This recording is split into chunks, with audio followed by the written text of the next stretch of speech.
আজকে আমাদের বরিশাল ৩ আসনের এখানে যাচাই বাছাই ছিল। আমাদের মনোনয়ন কনফার্ম করেছে ডিসি মহোদয়, রিটার্নিং অফিসার। এবং যাচাই বাছাইটা আসলে আমার কাছে খুবই, এর আগে আমি বলেছি যে এটা খুব পুরাতন আমলের, মান্দাদার আমলের একটা প্রসেস মনে হয়েছে। অনলাইন অ্যাপ্লিকেশনের প্রসেসের মধ্য দিয়ে আপনার ডেটা রিভাইজ করা যায়, ভেটিং করা যায়। আপনি যদি tax department, utility department, police, সব ডিপার্টমেন্টকে অ্যাক্সেস দিয়ে দেন, তারা সবাই ওখানে আসলে অ্যাক্সেস কনফার্ম করতে পারে। আমি ইংল্যান্ডে লম্বা সময় ল প্র্যাকটিস করেছি।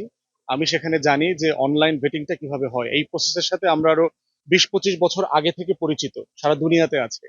তো এই গত শতাব্দীর মতো করে, এই উঠান বৈঠকের মতো করে সবাইকে ডাকা, আগের দিনে যেটা হইতো যে আপনার ওই রাজার দরবারের প্রজারা গিয়ে বাজারে বাজারে অ্যালার্ন করতো ঢোল পিটায় পেটায়, যে এরকম প্রার্থী হবেন, প্রার্থী হবেন কেউ, তো হইতে আসেন, ও আপনাদের শুনানি আছে, এরকম গাছের সাথে চিঠি টানায় দিত। এই প্রসেস গুলো অনেক বছর আগের, এগুলো এখন আসলে হওয়া উচিত না। এবং এগুলো সময় নষ্ট। আপনারা জানেন যে আমরা যারা প্রার্থী, আমাদের প্রত্যেকটা দিন ঘন্টা এখন কত গুরুত্বপূর্ণ।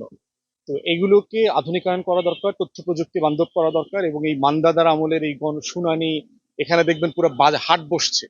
মানে ধরেন যার শুনানি তার ২০-৫০ জন করে লোক আসছে, একজনের বিরুদ্ধে আরেকজন হ্যাঁ হু ভু হুয়া করতেছে। এগুলো খুবই অসুন্দরও বটে। প্রশাসনিক মডেলে অনলাইনে করে এটা কাজগুলো করে ফেলা দরকার আর কি। দ্বিতীয়ত হচ্ছে, আমি এর আগে বারবার বলেছি যে আমাদের নির্বাচনের সবচেয়ে বড় চ্যালেঞ্জ হচ্ছে দুইটা। একটা হচ্ছে প্রার্থীরা আচরণবিধি মানছে কিনা সেটা এনশিওর করা। এবং ইতিমধ্যে আমরা বিভিন্ন জায়গায়, আমার বরিশাল ৩ আসনে আমি দেখতে পাচ্ছি বিভিন্ন দলের প্রার্থীরা মোটর শোভাযাত্রা করছে, মোটরসাইকেল নিয়ে শোভাযাত্রা করছে, অনলাইনে পোস্টার লিফলেট করে প্রচার করছে, ভোট চাইছে। এবং পোস্টারগুলো দেখে মনে হচ্ছে, ধরেন ওখানে তো দলীয় প্রধানের বাইরের ছবিগুলো অ্যালাউড না, সেরকম ছবি দিচ্ছে। এগুলো আমরা দেখতে পাচ্ছি। তো আমরা নির্বাচন কমিশন এবং রিটার্নিং অফিসার মহোদয়কে, যিনি আছেন জেলার, তাকে বলবো যে দয়া করে আপনারা এগুলা এগুলা এনফোর্স করেন। যেটা যে আইন, এটা আপনারা সিরিয়াসলি নিচ্ছেন, সেটা এনফোর্স করা দরকার। দ্বিতীয়ত জায়গা হচ্ছে নিরাপত্তা, প্রার্থীদের নিরাপত্তা এবং ভোটারদের নিরাপত্তা। পার্টিকুলারলি যেটা হবে সেটা হচ্ছে যে ভোট যত কাছে আসতেছে, আপনার ২১-২২ তারিখে যখন আপনার প্রচারণাটা শুরু হবে, তখন দেখা যাবে যে এই মানে কমপ্লেক্সিটিটা অনেক জটিল আকার ধারণ করবে। ইতিমধ্যে আমরা বিভিন্ন জায়গা থেকে খবর পাচ্ছি যে অস্ত্র কেনা হচ্ছে, অস্ত্র আনা হচ্ছে, নিষিদ্ধ যে জঙ্গি গোষ্ঠী আছে, তারপরে সর্বহারা গোষ্ঠী আছে, তারপরে সাবেক আমলের যারা পতিত, তাদেরকে পরিকল্পিতভাবে জামিন করানো হচ্ছে শুধুমাত্র কেওয়াস করার জন্য, মারামারি করবার জন্য, কেন্দ্র দখলের জন্য, ভীতি সন্ত্রাস তৈরি করবার জন্য। অতএব আমরা অন্তর্বর্তীকালীন সরকার এবং নির্বাচন কমিশনকে বলছি, দয়া করে সিরিয়াসলি এটাকে অ্যাড্রেস করেন। এখন পর্যন্ত যৌথ বাহিনীর ফেজ 2 ডেভেল হান্ট যেটা চলছে, এটা খুব কার্যকর মনে হচ্ছে না। আমার কাছে মনে হচ্ছে যে এটাকে আরো সিরিয়াসলি ইফেক্টিভ করা দরকার, কার্যকর করা দরকার।